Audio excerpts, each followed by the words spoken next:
ገጠር ልጅ ነኝ።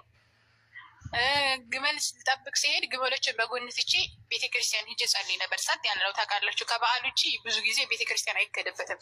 ያው ጧት ሲቀደስ ምናምን ካልሆነ በስተቀር ቤተክርስቲያኑ አይከደበትም። ሳር ነው ምናምን ጭር ያለ ነው ምናምን። እዛ አጠገብ ደግሞ መቃብሮች ምናምን አሉ። የሚገርማቸው ይሄ እንደ ሙስሊሞች መቃብር መስጅድ ለብቻ እንትን ለብቻ አይደለም፣ መቃብር ለብቻ አይደለም። መቃብሮች ምናምን አብሮ ነው እዛ ቤተክርስቲያን ውስጥ ነው የሚቀበረው እና በጣም ያስፈራል። ያንን ሁሉ እንትኑ ሂጄ ጸጥታ ያለበት ቦታ ሄጄ እጸልይ ነበር እና በጣም ደስ የሚለኝ ነገር ምንድነው? ሃይማኖት ነው። ይሄን ስላችሁ የሆነ ወደ አላህ ሱብሃነሁ ወተዓላ መጠገት በጣም ደስ ይለኛል። እኔ በፊትም ጀምሮ ማለት ነው የሆነ አምላክ የሚባለውን አካል የሆነ ሴንስ ማድረግ እፈልግ ነበር። ልጅ ሁኜ ነው የምላችሁ ገና 7 ዓመት 8 ዓመት ሁኜ ገና ጭጭ እያለሁ እና እንደዛ እያደረግኩ እንትን ሄድ ነበረ። ልስቲን ለማስቲካ ለምን ምናምን ስሰጥ ጠዋፍ እየገዛሁ ምናምን ነበረ ማበራው። እንደዚሁም ደግሞ እየተደበቅኩ ነበረ ቤተክርስቲያን የሚሄደው። መዝሙር ምናምን ነገራቶች አንዴ ከሰማሁ ሽምድድ ያአላህ አሁን ቢኖረኛል ያን አእምሮዬ አሁን ቢኖራል። መዝሙር አንዴ ከሰማሁ ሽምድድ ነበረ ማድረገው። የነ ምርትነሽ የነ ዘርፌ ከበደ እነዚህን ሸምድጀው ነበረ። አንዴ ካወጡ አንዴ ከሰማሁት ሸምድደው ነበረ። የሚገርማቸው ነገር ሙሉን ነበረ እና ቤት ውስጥ እያቦካው እንጀራ እየጋገርኩ ምናምን ጭጭ እያለሁ እዛ እንትን እንለው ነበር። ይሄ ደግሜ ነበር የምለው እዘምር ነበር። ዝም በይ አንቺ ለፍላፊ እስከምትለኝ አያቴ ሆነ እና እንደዛ ነበርኩ ልጅ እያለሁ። በጣም ነበር ደስ የሚለኝ ይሄ ቤተክርስቲያን መሄድ በጥቅሉ ማለት ነው። እና እናቴ እዚህ ነበረች። እኔ ያለሁበት ሀገር አባቴ ሙስሊም ነው። እኔ ያደጉት ከአያቴ ጋር ነው። ዛህራ ሙስጠፋ ሲባል ብዙ ጊዜ አባትሽ ሙስሊም እናትሽ ምንድን ነው አባትሽ ሙስሊም ስምሽ የሙስሊም ነው እንዴት ነው ሙስሊም ነኝ የምትይ ክርስቲያን ነበርኩ የምትይ ምናምን ይለኛል ብዙ ጊዜ። ዛህራ ብሎ ያወጣልኝ ባባዬ ነው ሀቢቢ አላህ ይጠብቅልኝ። እሱን ያወጣልኝ እንትን ስሜን ማለት ነው ዛህራ ብሎ ያወጣልኝ ስሜን በጣም ነው የምወድ። ስሜ አባቴ ባያወጣልኝ አንሻ ብዬ ነበር የምቀይረው አንሻን በጣም ከመውደድ የተነሳ ማለት ነው። እና አልሙህም ጠቅለል ሳደርግላችሁ እንደዛ እያልኩኝ ኖርኩኝ እዛ። ከዛ በ13 ዓመቴ ምናምን ወደዚህ መጣሁ። እናቴ እዚህ ስለነበረች እናቴ በፍሪ ቪዛ መጣችኝ ወደዚህ ማለት ነው። እናቴን በጣም ነበረ መወዳት እና እናቴ ትናፍቀኛለች ሁል ጊዜ። እናቴ ስደውል ማውራት አልችልም ነበረ።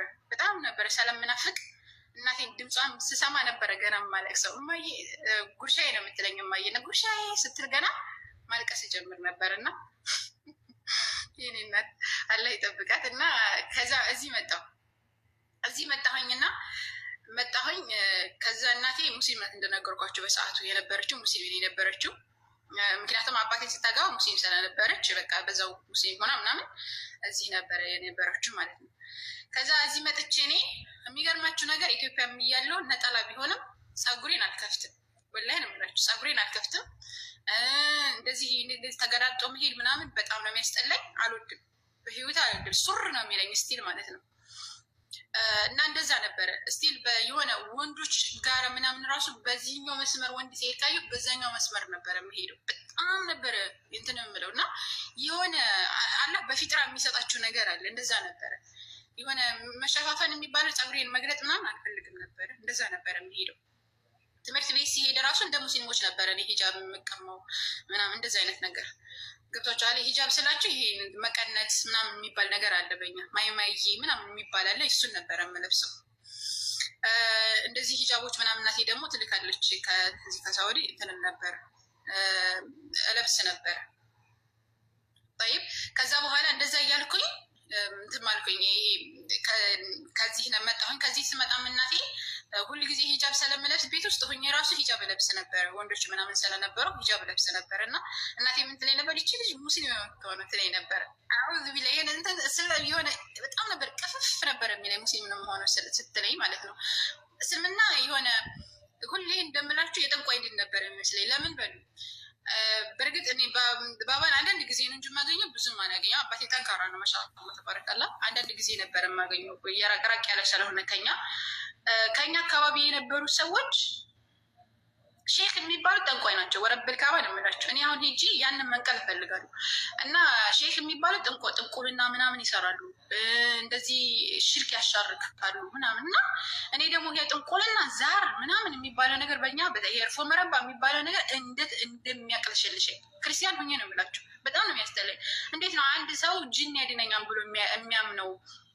ጠንቋይ ለራሱ ሳያውቅ እንዴት ነው ለእኔ የሚያውቀው? እስቲ ጠንቋይ በአጠገቤ ካለፈ የሆነ እያቅለሽልሽ በጣም በያቸው ብላ ነው የሚል። በጣም ነው የምናደድባቸው። ሰውን እያታለሉ ምናምን እንደዛ ነበረ ስለ ነበረው እና እንደዚህ አይነት አመለካከት ስለነበረኝ ሙስሊሞችም እንደዛ የሚያደርጉ ሁሉም ሙስሊም እንደዛ ነበር የሚመስለኝ። በቃ የጠንቋይ ድን የሆነ አለ አይደል የሆነ ከጅን ጋር የተያያዘ ሳመነችኝ። ከዛ እዚህ አስቀምጠኝ ሄደች ማለት ነው ወደ በጣም ነበረ እናቴ። በነገራችን ላይ እናቴ በጣም ነው የምወደው። ረብቃ ሁሌ እናቴ የምለው ለዛ ነው። እና እናቴ ጓደኛዬ ናት። እናቴ እህቴ ናት። እናቴ ብቻ አይደለችም፣ እንደ እናት ብቻ ሳይሆን እንደ ሁሉም በቃ ሁሉ ነገሬ ናት። በቃ ሳቃላችሁ የሆነ ደካማ ጎኔ ናት እናቴ ማለት ለእኔ ማለት ነው። እና ሁላቸውም ቤተሰቦች በአጠቃላይ ደካማ ጎኖች ናቸው። ግን የእናቴ ነገር ጭራሽ ነው የማይሆንልኝ። እና ከዛ በቃ እናቴ ይሄ ነው ካለችኝ ትክክል ናት እሷ። እና ከዚህ ቀረሁኝ የሆነ ቤት ገባሁ በስራ። አረቦች በጣም ጥሩ ሰው ነው የሚሆንልኝ። አይደል ነው አላህ ሱብሃነሁ ወተዓላ ገር ያደርግልኛል። የምገባሁባቸው አረቦች ሁሉ ደግ ናቸው። ወላሂ ነው የምላቸው። ብዙ ጊዜ አረቦችን ሰዎች እንደዛ ናቸው እንደዛ ናቸው እያለ ሲያማ እኔ በጣም ነው የሚገርመኝ። በእርግጥ የሆነ ከአንድ ቤት ስትኖሩ እናትና አባትም ይጋጫል። እንኳን አይደለም እናቀርቶ ባዳ እናትና አባትም ጋር እኮ እናታችንም እኮ ትመታናለች፣ ትሰርበናለች፣ ትቆጣኛለች። ግን ከዛ በዘለለ እኔ ደጎች ናቸው የሚቀርቡ እንደ እናት ነው። እስቲል አሁንም ድረስ የዛሬ 8 ዓመት 9 ዓመት እማውቃቸው አረቦች አሉ የምደዋወላቸው ሁላ ማለት ነው። እና እንደ እህት ነው እስቲል እንትን የሚቀርቡኝ እነዛ አረቦች። በጣም ነው የምወዳቸው። እና ከዛች አረብ ቤት ስራ ያን ያክል አልነበረኝም ነበር። እና ፊልም አይ ነበር። ፊልም የማየው ደግሞ እንደዚህ ዶክመንታሪ ነገራቶች ነው ብዙ ጊዜ ፊልም የማየው የነበረው በሰዓቱ። የሆነ አስተማሪ ነክ ነገራቶች ደስ ይላል። ትምህርት በጣም ነው የምወደው። ከዛ ከትምህርት ስመለስ ደግሞ ከዚህ በፊት እኮ አይቼዋለሁ። የሚገርማቸው ነገር አላህ ግን ሲመራ የምናደረገ መሰላቸው። አላህ እንደነገርኳቸው ከልጅነት የጀምሮ በብዙ ነገር ይረዳኛል። በጣም በብዙ ነገር ከብዙ ፈተናዎች አስመልጦኛል። እንትን ስትሆኑ ምንድነው እረኛ ስትሆኑ በጣም ብዙ ፈተናዎች፣ በጣም ብዙ ችግሮች፣ ብዙ መከራዎች ይደርስባቸዋል። ከዛ ሁሉ መከራ ነው አላህ ሱብሃነሁ ወተዓላ አውጥቶ እዚህ ያስቀምጠኝ። እና ከዛ እዛ ውስጥ ስገባ እንትን ምንድነው የሚባለው ዩቲዩብ ላይ ገብቼ ሳይ የኢየሱስ ክርስቶስ ህይወቱ ምናምን ስመለከት የሆነ በባብ የሚፈተንበት ቦታ አለ። በባብ የሚፈተንበት እና እኔ እረኛ ሳለው እባብ ካየሁኝ አልፈራም፣ ሂጄ እገለዋለሁ። ወላሂ ነው የምላቸው። ምክንያቱም የሆነ ስላቸው ሰው አስተዳደግ ነው ይመስላል። ሰው እባብ ካገኘው እገላለሁ። እና ሰው የሆነ እባብ ሲባል ራሱ ይፈራል። እኔ ደግሞ ጅብ ሲሉኝ ራሱ አልፈራም። ለምን አብሬ ስላደግኩ የሆነ እንደዚህ አይነት ነገራቶች የዱር አውሬዎች ምናምን አያስፈሩኝም። እና ኢየሱስን እባብ ሲፈትነው እባብ ከዛ እንዴት ነው አምላኬን እባብ የሚፈትነው? አምላኬን እንዴት እባብ ይፈትነዋል? ከዛ ጫራ ለቤት ታውቃላችሁ። ሱብሃንአላህ እኔ እኮ በጣም ነበረ የሚወደው ኢየሱስ ራሱ እንደዛ ሲደበደብ ወይኔ አምላኬ ምስኪን እንደዚህ ተደብድቦ ምናምን እያልኩ ማለቅስ ጎበዝ። እንዴት ነው ሰማያት ምናምን የፈጠረ አምላክ በእባብ እንዴት ይፈተናል? ይህን የምገለው እባብ እንዴት ይፈትነዋል? እንደዛ ነው ወላሂ እንደዛ ነው። ከዛ ማየት ጀመርኩኝ። ጠዋት እንደነገርኳችሁ ጠዋት ስነሳ ጸልዬ ነው። አባታችን ውዳሴ ማርያም ነበረኝ። እዚህ ሁኝ ራሱ ውዳሴ ማርያም ነበረኝ። ውዳሴ ማርያምን ጸልዬ ምናምን ነበረ ስተኛ የነበረው። ከዛ ለምንድን ነው እንደዚህ የሚያለው አምላክ እንደዚህ ሆነች ግን እኛ ለምንድን ነው በቃ እንዳለው ውጥርጥር አልኩ በጥያቄ ማለት ነው። ጥያቄ መጣ እንዴት ልተኛ? ከዛ ስጸልይ የነበርኩ ሴትዮ መጸለይ አቆምኩ። ከዛ ጨነቀኝ፣ ነፍሴ የተጨነቀች ወላሂ እንዴት ብዬ እንትን ልበል በቃ ህይወት እንዳለ ምስቅልቅል አለብኝ። እንትን ረፍ ያለ አንድ ሴት ብቻ ነበረ ሴትዮዋ። ያን ያክል ባሏም ያን ያክል ስለማይመጣ አንድ ሴት ነበረ። ያን ያክል ስላልነበረኝም ተጨናነኩ ታውቃላችሁ። ከዛ ሰርች አደረኩኝና ማየት ጀመርኩ የሙስሊምና ክርስቲያን ብዬ ስጽፍ አይደለም ክርስትና እንደዚህ ምናምን ብዬ ሰርች ሳደርግ የሙስሊምና የክርስትና ውይይት የሚል ውይይቶች ይመጡልኛል። እና ዶክተር ዛኪር ናይክ እና ኡስታዝ አቡ ሀይደር እና መድዳት ምናምን እየተተረጎሙ ታስታውሱ ከሆነ የሚቀርቡ ነበሩ። እና እነዛም መስማት ጀመርኩኝ። ያ አላህ በቃ የምሰራው ስራ ሁላ እየሰራው ነበረ ማሳዳምጥ ነበርና ከዛ መጸለይን አቁሜ ነበረ። ግን መጸለይ ጀመርኩ። ምን መጸለይ ጀመርኩ? ሰማያትና ምድርን የፈጠርከው አንተ አምላክ ወደ አንተ ምራኝ፣ እኔ አንተን እፈልጋለሁ ማለት ጀመርኩ።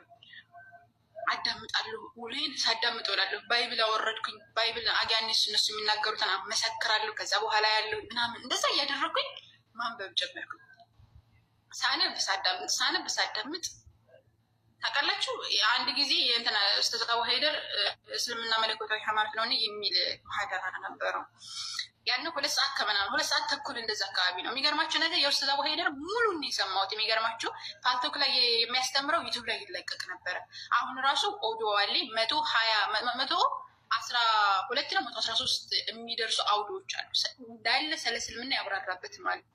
ስለ ተውሂድ፣ ስለ ነቢዩላህ አደም፣ ስለ ኃጢአት ውርስ፣ ስለ ቀደር፣ ስለ ምናምን በጣም ብዙ ስለ ነቢዩ መሐመድ ሰለላሁ ዐለይሂ ወሰለም፣ ስለ ሁሉም ነገር ስለ አላህ ሱብሓነሁ ወተዓላ መለኮታዊ ስሞችና ባህሪያቶች፣ ስለ እስልምና መለኮታዊ ሃይማኖቶች ምናምን እነዚያን ያስተማራቸው እንዳለ እከታተል ነበር። ያንን እከታተል ነበር እና ያንን እየሰማሁ ስራዬን እየሰራሁ አዳምጣለሁ። መጨረሻ ላይ ተሸነፍኩ። ራሴን ለማዋሸት በጣም ብዙ ሞክሬ ነበረ፣ ግን ተሸነፍኩ በራሴ ያስኩ። የሚገርማችሁ ነገር ከዛ በፊት ይሄ ስለ ሰላት አዳምጥ ነበረ።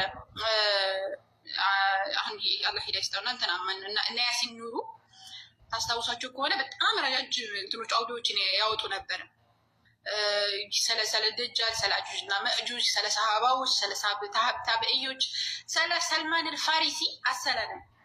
እነዚህ ሁሉ ከመስለሜ በፊት ነው የሰማቸው። እነዚያም ሁሉ ውሎዬን ምን ምላቸው ወደ 11 ሰዓት 12 ሰዓት ሙሉ አዳምጥ ነበር። ውሎዬን 12 ሰዓት ሙሉ ኦዲዮ ማለት ነው። የሆነ ስራ እየሰራሁ ራሱ አዳምጥ ነበር። እነዚያም ሁሉ እየሰማሁትኝ ከመስለሜ በፊት ነው እና ሰላት አሰጋገድ ምናምን ሁሉ የተማርኩት ከመስለሜ በፊት ነበር እና ከዛው በራሴ ሻሃዳ ያስኩ። ሰዎች ሻሃዳ ሲይዙ ምናምን አየሁኝና ሰዎች ሻሃዳ ሲይዛሉ አይደለም፣ እኔ ሻሃዳ ያስኩኝ ማለት በራሴ። ከዛ ያ አላህ የሆነ ስልምንም ነው ያልኩት። ወረበል ካወራ ብላ ስልምንም ስላችሁ የሆነ ሙልት ብዬ ግብት ነው ያልኩት። በቃ የሆነ ምንም ሳይቀረኝ ማለት ነው። ሶላት መስገድ ጀመርኩ ብቻ ሳይሆን ሱና ሰላቶች መስገድ ጀመርኩ። ሌሊት መቆም ጀመርኩ። ጾም መጾም አያመልጠኝ። ይሄ አያሙ ይቤት ምናምን እንዳለ የሌሊት ሰላት አያመልጠኝ። ከዛ እንዴት ነው መማር ያለብኝ የሚለውን ነገር ደግሞ ግራ ገባኝ። እንዴት ነው መማር ያለብኝ? አሁን ቁርአን እንዴት ነው የምቀራው? እንደዚህ የሚለው ነገር ደግሞ አላውቃለሁ። በቃ ከዛ ወደ ኢጃዛ ቤት ምናምን ብዙም አልወጣም። እዚህ ራሱ በ6 ወር ምናምን ነው የምወጣው። ከዛ በዛ በፊት ግን 2 ወር እንደዛ አካባቢ ወጣ ነበር እና ሄድኩኝና በፊት የሚገርማችሁ ነገር እነሱ ሲያወሩ ስለ እስልምና ሲያወሩ ራሱ ያስጠላኝ ነበር። አንድም ሰው እኔ ስለ እስልምና ሰብኮኝ አያውቅም። በራሴ ነው ባህስ አድርጌ በራሴ ነው የሰለምኩት እና እኔ እኮ ሰለምኩ ስላቸው ጓደኞቼ አረ ጭራሽ አላመኑኝ። ምክንያቱም የነበረኝ አመለካከት ለክርስትና የነበረኝ በቃ በጣም ጥልቅ ስለነበረ ጸልይ እነሱ ሰላትን እያሳለፉ ራሱ እኔ የምጸልይበት ነበረ ጊዜው ማለት ነው። እኔ ጸልይ ነበር። የሚገርማችሁ ነገር እና እንደዚህ አይነት ነገራችሁ ስለማያመልጡኝ በቃ ተአጀቡ። በፍጹም አልዋሽተሽ ነው ምናምን ሲለኝ ወላሂ ሰልም ያለ ምናምን ብዬ ነገርኳቸው። ከዛ ድጋሜ ሻሃዳ ሲያዙኝ ማለት ነው። ከዛ ወደ ስራ ቦታ የተመለስኩኝ። ስራ ቦታ የተመልሼ ሰርች ሳደርግ ነው ኡስታዝ ዙሄድ እና ያህያ የሚፖስት ፖስት ነበረ እና ቴሌግራም ምናምን የሚለውን ነገር ሰማሁ። ደግሞ እዛ ላይ የቴሌግራም ዘመን ነው የሰለምኩት ቴሌግራም ሲጀመር እና ቴሌግራም ላይ ገባሁኝ። ለመጀመሪያ ጊዜ ከኡስታዝ መሐመድ ከድር ግሩፕ ነበር የገባሁት።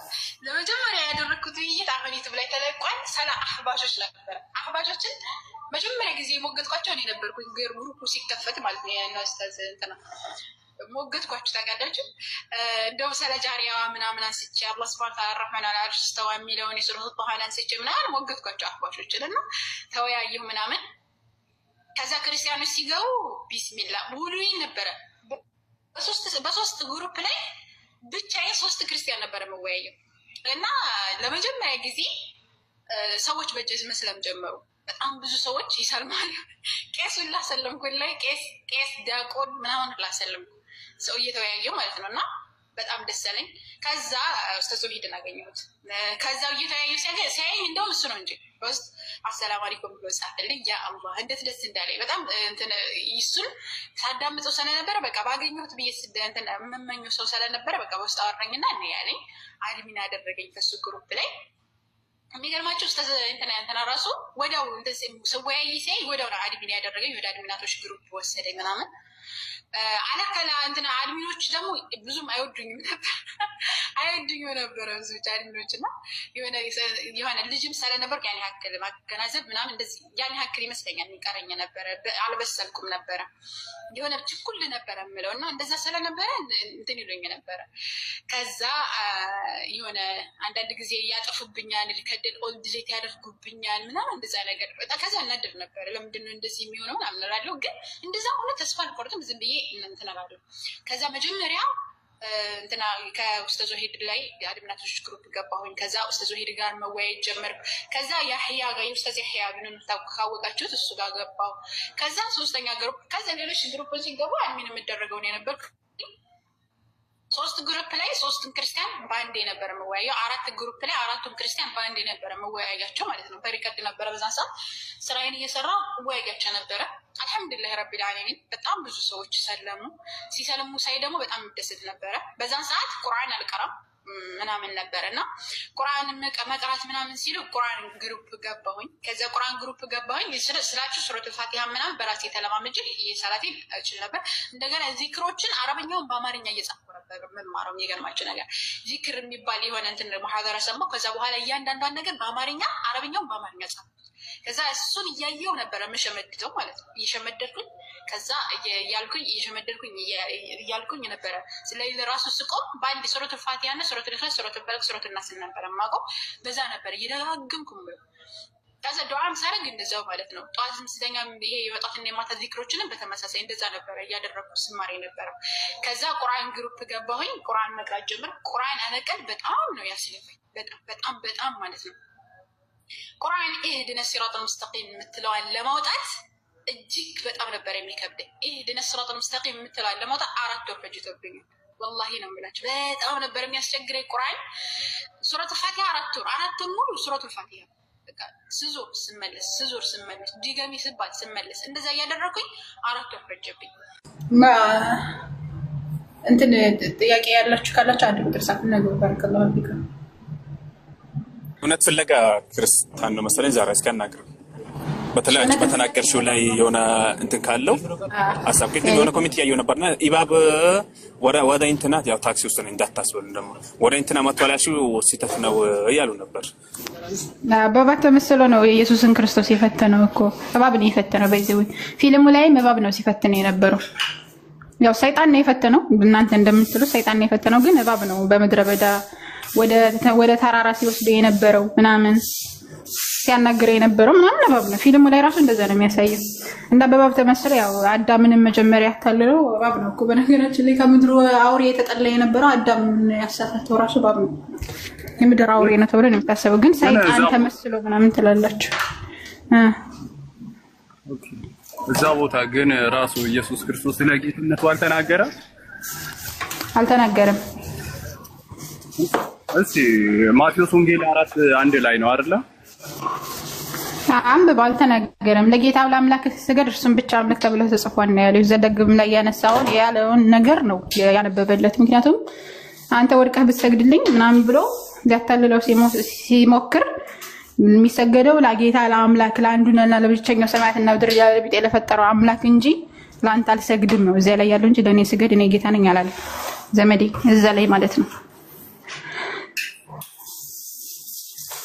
እንደውም እዛ ላይ ተውሂድን የሰበከ ጀግና ነው ኢሳ አለይሂ ሰላም።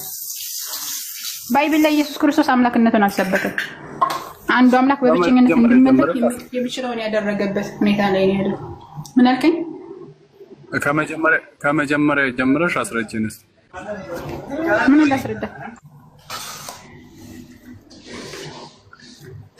ምን ላስረዳ? ኢየሱስ ክርስቶስ እስኪ አንተ አምላክነትን ያሳየን የምትሉን ተከሰው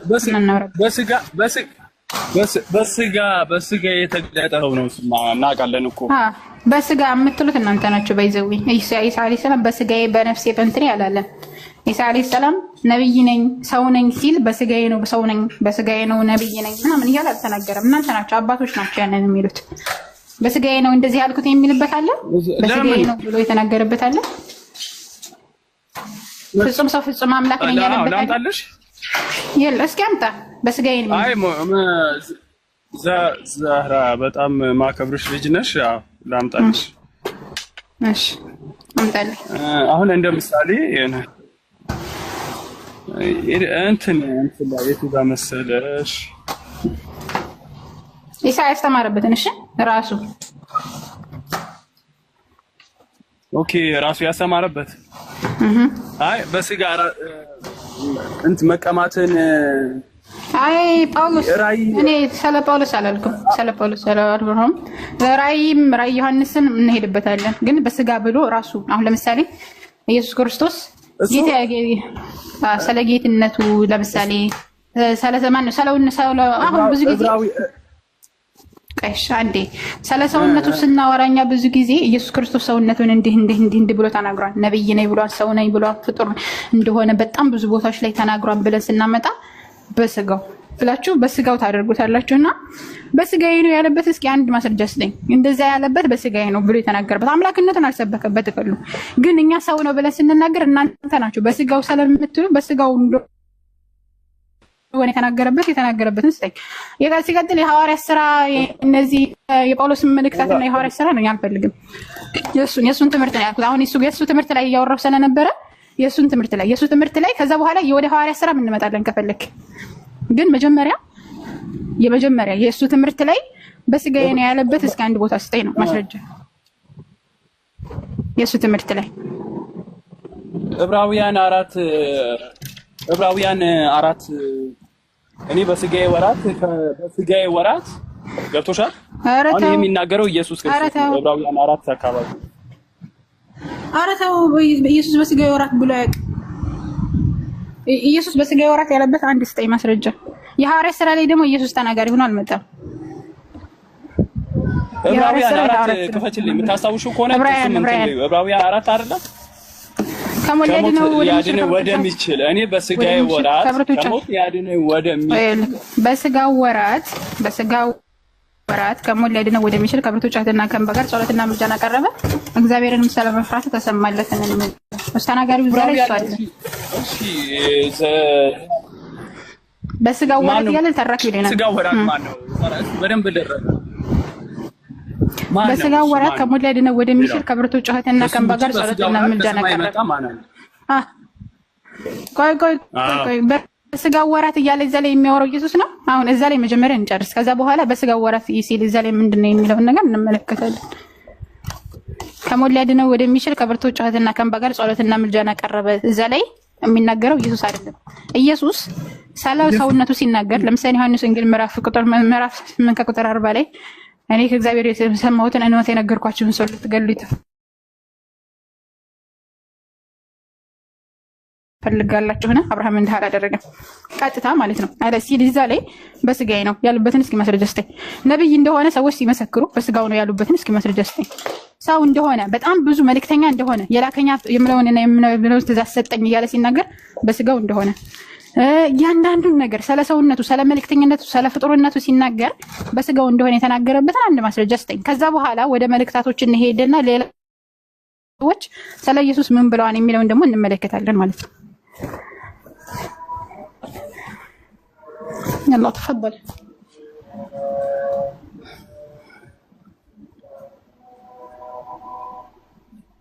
استاذ جمال فولو አድርጉት بارك الله فيكم እውነትን ፍለጋ ሚዩት ነሽ አቤት ወይ አሁን እውነትን አንድ ጊዜ አራት ታባርጉ ባካችሁ ጧት የተከፈተ አንዴ እሺ እውነት ሰማለሁ ታባርጉ አንድ ሚሊዮን እናስገባው እሺ ሁላችሁም አትዳከሙ እንጂ ቀጥሉ ዛራ አቤት ቃል ስጋ ሆነ ይላል አይደለ? ያ ስጋ የሆነው ቃል ዮሐንስ ወንጌል ቁጥር ምዕራፍ 1 ቁጥር 1 እሱ ዮሐንስ ነው የሚያወራው። እኔ ያልኩት ኢየሱስ የተናገረበት ስለ ዮሐንስ አልወራም። ኢየሱስ የተናገረበት እሺ ዛራ ይሄ የቤት ስራ ይሁን ግን እኔ አሁን ማቀውን ቅድም ያነሳነው ዕብራውያን ላይ እሱ ላይ ነው ይበልጥ ኢየሱስ ክርስቶስ የተናገረው ቃል ብዬ ለራሴ የተረዳሁት ያለው የነበረው እሱ ነበር። አንቺም ደግሞ እሱ አይደለም አልሽኝ። ምሽ ማን ነው? እዛ ላይ ተናጋሪው ኢየሱስ ነው። በስጋው ወራት ከሞት ሊያድነው ወደሚችል ከብርቱ ጩኸትና ከእንባ ጋር ጸሎትና ምልጃና ቀረበ እያለ የሚነገረው ኢየሱስ ነው። የሐዋርያት ሥራ ጸሐፊ ነው የሚነገረው። የሐዋርያት ሥራ ጸሐፊ ነው የሚነገረው ኢየሱስ አይደለም። ማን ነበር? እሺ የሐዋርያት ሥራ ጸሐፊ ደግሞ ማን እንደሆነ አይታወቅም ማን እንደሆነ ጸሐፊው። ግማሾቹ ማርቆስ ነው ይላሉ፣ ግማሾቹ ጳውሎስ ነው ይላሉ፣ ግማሾቹ ሌላ ነው ይላሉ። እርስ በርስ ግጭት ያለበት ነገር ነው። ጸሐፊ ማን እንደሆነ አይታወቅም። ጸሐፊ በማን እንደሆነ በማይታወቅ መጽሐፍ ደግሞ ዶክትሪን ልመሰረት አልችልም።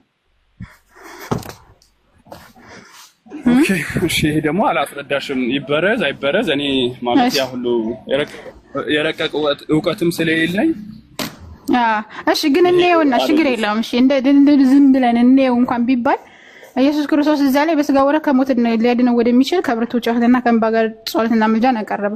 ኢየሱስ ክርስቶስ በስጋ ያለ አምላክ አልነበረም?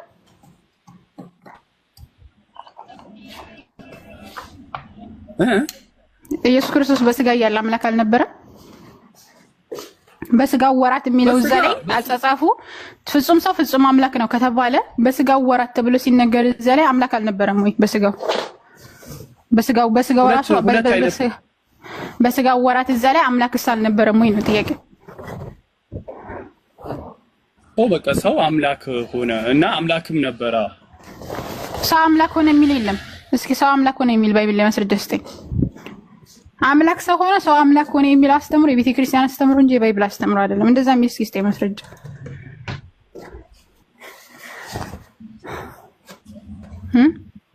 የለም እንደዛ የሚል ያዩልህ። ኢየሱስ ክርስቶስን አምላክ ሊያደርጉ ይችላሉ ተብለው የሚታሰቡ አንቀጾች ባይብል ላይ በጣም የሉም ማለት ትችላለህ። ወደዛ ያቀርባሉ ብለህ የምታስባቸው ጥቅሶች ራሱ ኢየሱስ ፍጡር መሆኑን የሚያስገነዝቡ ናቸው። የሐዋርያት ሥራ ላይ አሁን ኢየሱስ ክርስቶስ እንዳልተሰቀለ አንዱ ማስረጃ ነው። ባይዘው ለምን ኢየሱስ ክርስቶስ ምን ብሏን በሰለህ? በስጋ ወራት ከሞት ሊያድነው ወደሚችል ከብርቱ ጩኸትና ከእንባ ጋር ጸሎትና ምልጃን አቀርቧል። ለምን? አምላኩ እንዲሰማው ጸሎትና ምልጃን። እንግዲህ ኢየሱስ ክርስቶስ የመጣበት ዋና ዓላማ ምንድነው? ሊገደል ሊሰቀል ከሆነ ጸሎትና ምልጃን ሲያቀርብ አምላኩ አልሰማውም ማለት አይቻልም። ምክንያቱም ኢየሱስ ክርስቶስ ራሱ ሲያስተምር ብሎ ነው ያሰማው። የሚያስተምረው አላዛርን ከሞት ሲያስነሳ ሁሌ እንደምሰማኝ አውቃለሁ ብሏል። ስለሰማኸኝ አመሰግናለሁ፣ ሁሌም እንደምሰማኝ አውቃለሁ ብሏል።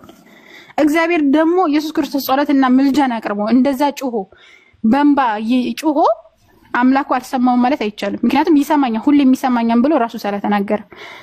ሲቀጥል ደግሞ ምንድነው የሚባለው? ኢየሱስ ክርስቶስ እዛ ላይ ጸሎትና ምልጃው ከተሰማለት በቃ አልተሰቀለም፣ አልሞትም። ሲጀመር እዛው ላይ እግዚአብሔርን ስለመፍራቱ ተሰማለት ብሏል። እዛው ላይ ተሰማለት ብሏል፣ ተሰምቷል።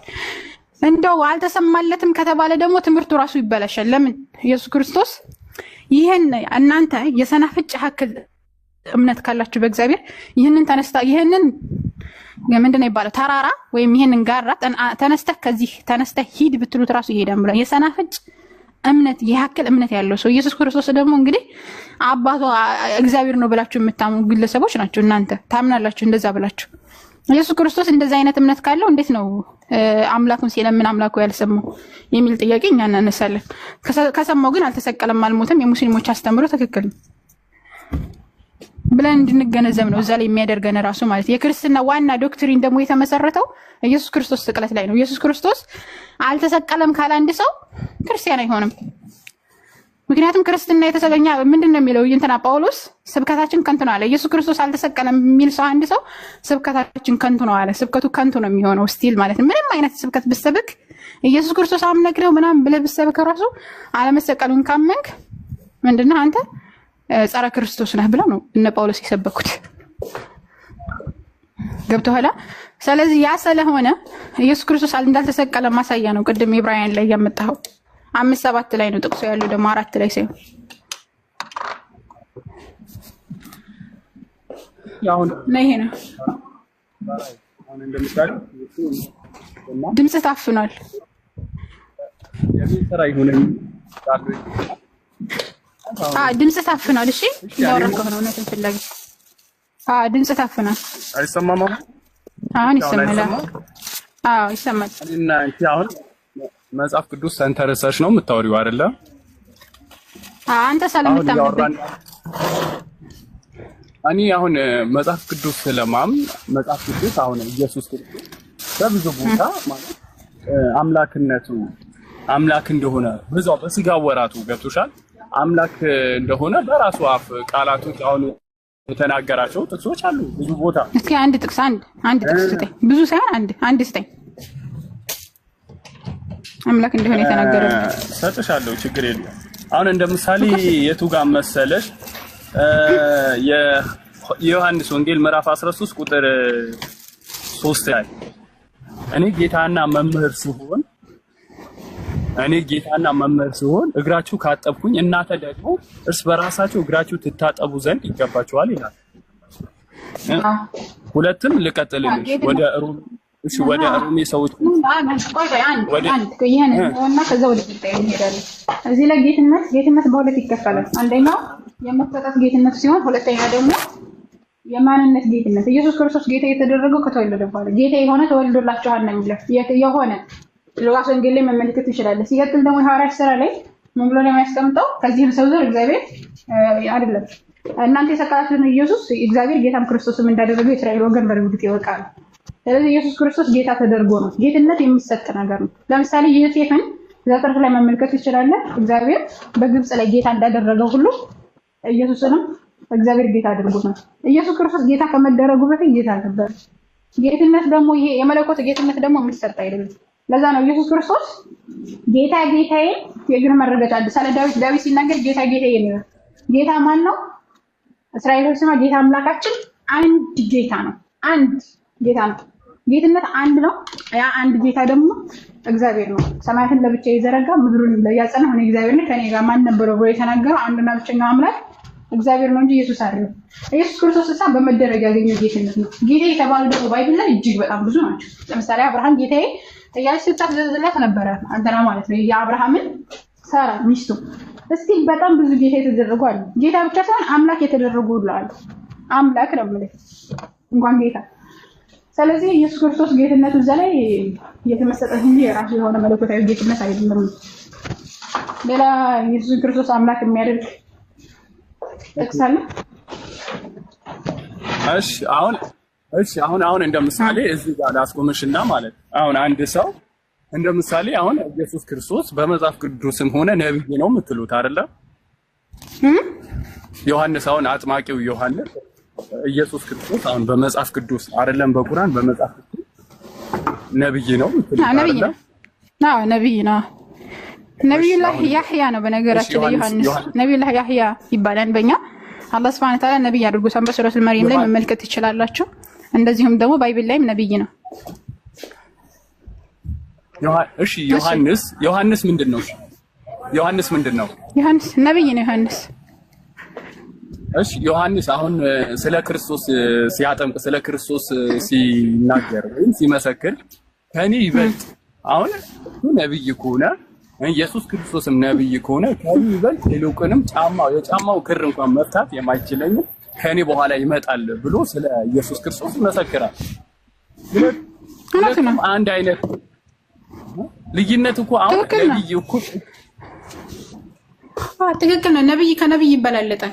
በዚህ በሚበላለጡት ደግሞ በሚሰጡት ኃላፊነትና ልክ ነው የሚበላለጡት። ለምሳሌ ነብይ ሰለላሁ ዐለይሂ ወሰለም ሁሉንም ነቢያትን ይበልጣሉ። ነብይ ሰለላሁ ዐለይሂ ወሰለም ይበልጣሉ። ለምን? ቆይ ለካናተ በምን በመለኮቱ ነው ይበልጣልኛ ነው ያለው ኢሳ ማን ነው ዘለ የእግሩ የጫማ ጥፍሩ እንኳን መፍታት የማልችል ብሎ ራሱ ዝቅ አድርጎ ተጠቃ ነው። ራሱ ዝቅ እያደረገ ነው። ታናናሽ ናቸው ነቢያቶች። እሺ እናንተ ጋር አሁን ነብይ መሐመድ እና በዚህ ልክ አሁን ሌሎቹ ነብያት እንዴት የመሰከሩበት እንትን ስለ ምን ይላሉ መሰለህ? ነብይ ሰለላሁ ዐለይሂ ወሰለም አና ሰይዱል አንቢያ ይላሉ። ማን ነው? አና ሰይድ ወለዲ አደም ወላ ፈኸር ይላሉ። እኔ የአደም ልጆች ሁሉ አለቃ ነኝ ይላሉ። ይሄን ድስል ደግሞ ወላ ፈኸር መኩራራት ምናምን አይደለም ሐቅ ስለሆነ ነው ይላሉ። አላህ መልእክተኛ ገብቷል። ነብይ ሰለላሁ ዐለይሂ ወሰለም ከሌሎች ይልክ ከነቢያቶች በ124000 ነቢያቶች ሰሂህ ሐዲሱ ضعيف በኖርበት 124 አላህ Subhanahu Wa Ta'ala የቀሰስ ያደርግልንም የሚነገርንም ያልተረክንም የተረክንልህም ነቢያቶች አሉ ብሎ በጣም ብዙ ነቢያቶችን ወደ ምድር እንደላከ ነግረውናል። ከዛ ውስጥ ነቢያቶችን አውጥቶ አላህ ሱብሓነሁ ወተዓላ ኡሉል አዝም ብሎ ይጠራቸዋል። የቆራጥነት ባለቤት ብሎ አላህ አዘወጀል ይጠራቸዋል። ከነዛ ውስጥ ማን ይገኛበታል መሰለህ? አብርሃም፣ ሙሴ፣ ኖህ እና ኢሳ አለይሂ ሰላም፣ ነብዩ ሰለላሁ ዐለይሂ ወሰለም። እነዚህ አምስቶቹ ይበልጣሉ ከሌሎች ነቢያቶች። ለምንድን ነው የሚበልጡት? በተሰጣቸው ኃላፊነት ነው የሚበልጡት። አላህ ሱብሓነሁ ወተዓላ የመረጣቸው በሰጣቸው ኃላፊነት ልክ ነው የመረጣቸው። ይሄ ሁለተኛው ነው። ከዚህ ሁሉ የሚበልጡት ደግሞ ማናቸው? ነብዩ ሰለላሁ ዐለይሂ ወሰለም። ነብዩ ሰለላሁ ዐለይሂ ወሰለም ከሌሎች ለምን በለጡ ሲባል ነብዩ ሰለላሁ ዐለይሂ ወሰለም ነብዩ ምናምን ስለሆነ ብቻ ሳይሆን በሰሩት ነገር። ለምሳሌ ባለ ዓለም ነው የተላኩት። እዛ ላይ ደግሞ የተሰጡት ኃላፊነት ከሌሎች ነቢያቶች ይበልጣል። ኃላፊነታቸውንም በደንብ ተወጥተው ሄደዋል። ስለዚህ ከሌሎች ነቢያቶች በተሰጣቸው ኃላፊነት ይበልጣል። ስለዚህ እኛ ራሳችን ሙስሊሞች ራሳችን ኢሳ አለይሂ ሰላም ከያህያ ይበልጣን ብለን እናምናለን። ገብቷል? መብለጡ ግን አምላክ አያደርገውም፣ ከፍ አያደርገውም። ገብቷል? ሁላቸውም ያላህ ባሮች ናቸው፣ ሊመለኩ አይገባቸውም። ለዛ እኮ ነው አላህ ሱብሓነሁ ወተዓላ አንድ ሰው አላህ ሱብሓነሁ ወተዓላ ወህይና ግልጠተ መለኮትን ከሰጠው በኋላ ራሱን እንደ አምላክ ሊቆጥር እንደማይገባ አላህ አዘ ወጀል ይናገራል። እንደ አምላክ ሊቆጥር ወይም ደግሞ እኔ አምላክ ነኝ አምልኩ ብሎ ሊናገር አይገባውም እያለ ይናገራል። ባርነትን ነው የሰበኩት፣ አንዱን አምላክ በብቸኝነት አምልኩ በማለት ነው የሰበኩት። ገብቶሃል? ቁርአን ላይ አላህ አዘ ወጀል በዛ መልኩ ነው የሚናገረው ነው። ግልጽ ነው። እስቲ ባይብል ላይ ራሱ ሊቀ ነቢያት የሚባለው አታውቅም? ከሙሴና ከዳውድ ማንም ይበልጣው? ሙሴ ከሆኑ ሊቀ ነቢያት ይባላል። ለምንድን ነው ሊቀ ነቢያት የተባለው? ሁላቸውም ነብይ ሆነው ሳለ ኃላፊነት ነው። ነቢያት እኮ በመጽሐፍ ቅዱስ እኮ አሉ፣ ግን በዚህ ልክ አላበለል። አሁን አንዱ ስለ ሙሴ ዳዊት በዚህ ልክ አላወራም። ስለ ዳዊት ሌላ ነብያት አላወሩም በዚህ ልክ ማለት ነው እኮ። በምን ልክ አወራ? ጫማውን ልፈታው የማልችለው ምናምን። እኔ እኮ አሁን እኮ ለማከብረው ሰው የምናገረው ንግግር እኮ ነው። እሱ አምላክ አያደርገውም እኮ ነው የምልህ። አሁን ለምሳሌ እኔ ለማከብረው ሰው ተጎንብሼ ጫማውን ልፈታው የማይችል ሰው በጣም የተከበረ ሰው ነው ብል ያን ሰውዬ ክብሩንና ትልቅነቱን ለማሳየት እንጂ ያንን ሰውዬ አምላክ አያደርገውም። ጭራሽ የማይነሳ አርጊመንት ነው ያነሳው ወገኖች።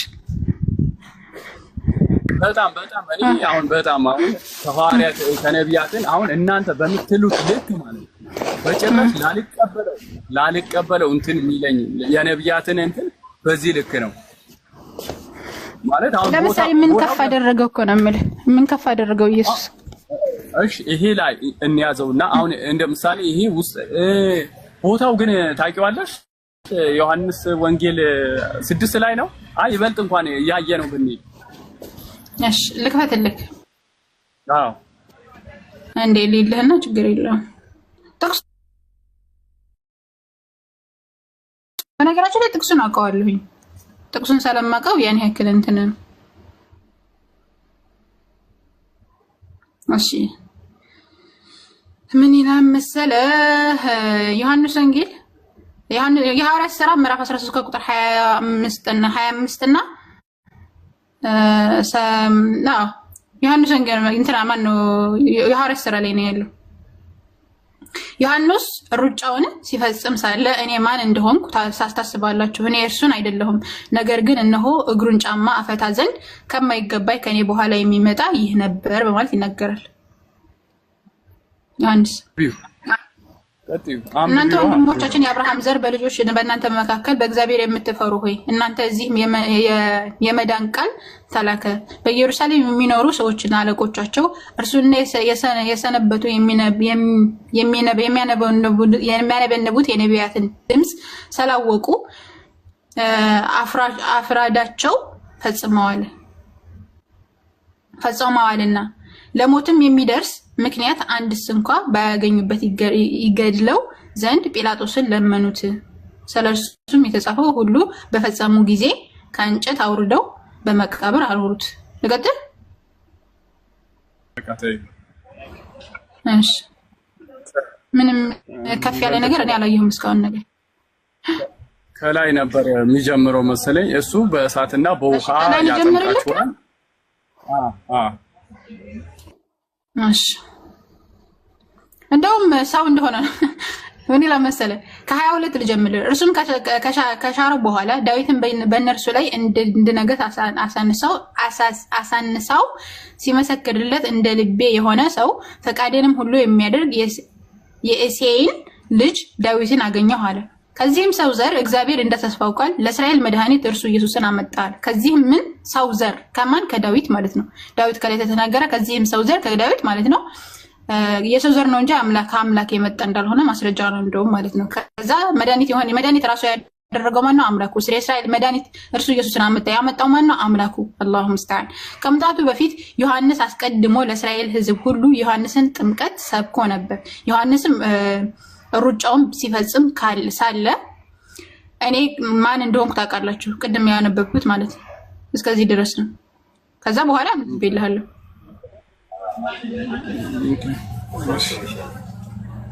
በቃ ከዚህ የተለየ ነገር የለውም። እንደውም ሰው እንደሆነ ነው እዚህ ጋር የምንመለከተው።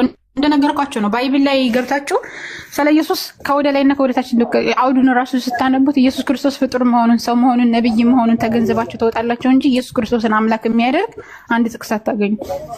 እሺ ዛራ፣ አሁን እዚሁ አንድ ልገምልሽና ይሄ አስረጅኝ። አሁን እንደምሳሌ ነቢያት ሆኖ እኔ አሁን ራዕይ ዮሐንስ 1:14 ላይ መሰለኝ ያለው የነበረው የሚመጣው ሁሉንን የሚገዛ ጌታ አምላክን አልፋና ኦሜጋ እኔ ነኝ ይላል። ኢየሱስ አይደለም ይሄን ያለው አምላክ ነው። ራእይ ላይ እየተናገረ ያለው አምላክ ነው። ሰላም ነው የሚኖረው። አዎ ያለው የነበረው ሁሉን የሚገዛ ጌታ አምላክ አልፋና ኦሜጋ ነኝ የሚለው ዮሐንስ። ራእይ ላይ በነገራችን ላይ ራእይ አንዳንድ ያነበበ ማለት ነው ኢየሱስ ክርስቶስን አልፋና ኦሜጋ ነው ብሎ አይደፍርም። ይሄን በእርግጠኝነት ነው የምነግራችሁ። ለምን በሉ ራእይ ላይ ቶሎ ይሆን ዘንድ የሚገባውን ነገር ለባሪያዎቹ ያሳይ ዘንድ እግዚአብሔር ለኢየሱስ ክርስቶስ የሰጠው በእርሱም የተገለጠው ይሄ ነው። ኢየሱስም በመልአኩ ልኮ ለባሪያው ለዮሐንስ አመለከታል። ላኪ ማን ነው? እዚህ ላይ አምላክ ቶሎ ይሆን ዘንድ የሚገባው ነገር ለባሪያዎቹ ያሳይ ዘንድ እግዚአብሔር ለኢየሱስ ክርስቶስ ሰጠ። ምኑን? ራእዩን ማለት ነው። ከዛ ኢየሱስ ክርስቶስ ደግሞ በእርሱ የተገለጠውን ይህ ነው ኢየሱስም በመልአኩ ልኮ አለ። መልአኩ ከእግዚአብሔር ተባለ። ኢየሱስ ክርስቶስ ከእግዚአብሔር ተቀብሎ ለመልአኩ ሰጠ። መልአኩ ደግሞ ወስዶ ለማን ሰጠ? ለባሪያው ለዮሐንስ ሰጠ፣ አመለከተ። እርሱም ለእግዚአብሔር ቃልና ለኢየሱስ ክርስቶስ ምስክር ላየውም ሁሉ ለመሰከረ ዘመኑ ቀርቧልና የሚያምኑበት የትንቢቱን ቃል የሚሰሙትና በውስጡ የጻፈውን የሚጠብቁ ብፁዓን ናቸው። ዮሐንስ በእስያ ላሉት ለሰባቱ አብያተ ክርስቲያናት ካለውና ከነበረው ያለውና የነበረው የማን ነው? ከላይ ራእይ 1:1 ላይ ያለውና የነበረው ተብሎ የተገለጸው ነው። የሚመጣው ማን ነው? በዙፋን ፊት ካሉ ከሰባቱ መናፍስት በዙፋን ፊት ያለው ማን ነው? አምላክ። በዙፋን ፊት የቆሙት ደግሞ ሰባቱ መናፍስት የሚባሉት ነገር መላእክቶች። ከሙታን ምስክር ከሙታን በኩር የተባለው ደግሞ ማን ነው? ኢየሱስ ክርስቶስ ነው። ያለ የሚገልጸው እዚህ ላይ መጀመሪያ ያለውና የነበረው ተብሎ የተገለጸው ማን ነው? አምላክ ነው፣ እግዚአብሔር ተብሎ የተገለጸው። ስለዚህ እዛ ላይ ይህንን ነገር አምጥቶ በዚህ ያላሉ ሰዎች ዮሐንስ ተገሩ ሲያነግራቸው ምንድን አለ? አልፋና ኦሜጋ እኔ ነኝ ብሎ ያለውና የነበረው የሚመጣው ቁጥር 8 ላይ ሁሉን የሚገዛ ጌታ አምላክ አልፋና ኦሜጋ እኔ ነኝ ብሎ አስቀምጠ ማለት ነው። እኔ ነኝ ይላል ብሎ አስቀምጠ። ስለዚህ በዙፋኑ ላይ የተቀመጠው ራእይ ላይ ኢየሱስ ክርስቶስ በነገራችን ላይ አልፋና ኦሜጋ ተብሎ አያውቅም። ባይሆን ፊተኛውና ኋለኛው ብትለኝ እኔ እቀበልሃለሁ። ፊተኛውና ኋለኛው ነው ብለን ፊተኛውና ኋለኛ የሚባለው ነገር ከምን አንጻር ነው የሚለውን ማየት እንችላለን። አልፋና ኦሜጋ ግን ተብሎ አያውቅም ኢየሱስ ክርስቶስ። አውዱን ማንበብ ነው የሚጠበቅባችሁ። ራእይ 1 ራእይ 2 ራእይ ሙሉውን የራእይ መጽሐፍ ማየት ትችላላችሁ። በይዘው ማለት ነው። እዚህ ላይ በጣም ልትገነዘቡልኝ የሚገባው ነገር የራእይ ጸሐፊ ዮሐንስ ራእይ ተብሎ የሚታበይ ባለ ራእይ ዮሐንስ አይደለም የጻፈው። ዮሐንስ ራእይ ባለ ራእይ ዮሐንስ ሳይሆን ዮሐንስ አፈወርቅ የሚባል ግለሰብ ነው የጻፈው። የቤተ ክርስቲያን አባት ሱባኤ ገብቶ ተገልጦለት ጻፈው ተብሎ ነው የሚታመነው። ትክክለኛ እሱ ይጻፈው አይጻፈው ራሱ ምንም አይነት ማስረጃ የለም። ለክርስትና ያወሩበት ወይ የተናገሩበት ሐሳቡ እንኳን የጠቀሱበት ቦታ ካለ እስኪ አንድ ነብይ አሳውቀኝ። አሁን እንደምሳሌ በድሮ ጊዜ ቤተክርስቲያን እንደነበረ በቤተክርስቲያን እንደሚማማሩ አይደለም። ቤተክርስቲያን የሚለው ሳይሆን አሁን ጥያቄው ምን እንደሆነ ታውቃ? ስለ እምነቱ ነው። ስለ የቤተ እምነቶቹ ሳይሆን ቤተ እምነት ከሆነ ሊኖር ይችላል። ሐዋርያት በአንጾኪያ ክርስቲያኖች ተባሉ የሚል ጥቅስ ሊኖር ይችላል። ከዛ ውጪ ክርስቲያን ሁን ብሎ እንኳን መጽሐፍ ቅዱስ ቃል በቃል ላይኖር ይችላል። በጣም ጥሩ። አሁን ክርስትናና ክርስቲያን ይለያል። በነገራችን ላይ እምነታችሁ ምንድን ነው? የእናንተ ክርስትና ነው አይደል? ኦርቶዶክስ። በጣም ጥሩ። ክርስትናና ክርስቲያን የሚባለው ግን የክርስትና እምነት ተከታይ ክርስቲያን ተብሎ ሊጠራ ይችላል። አማኙ ማህበረሰብ ማለት ነው አይደል?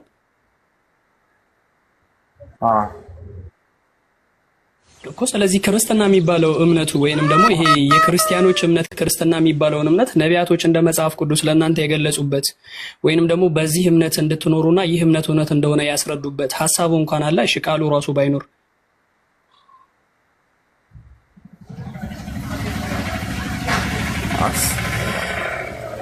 የቤት ስራ ይሁንልኝ። እሺ ናላቀው ነገር ይሄ ነው አይደለም።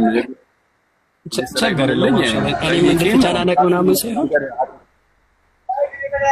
አብሽር አባቴ ምንም ችግር የለውም። እና ግን ያው ጥቅል አድርጌ ልንገርህና እኔም አንባቢ እንደመሆኔ መጠን አታገኘውም ባይብል ላይ ግን ጠይቃቸው።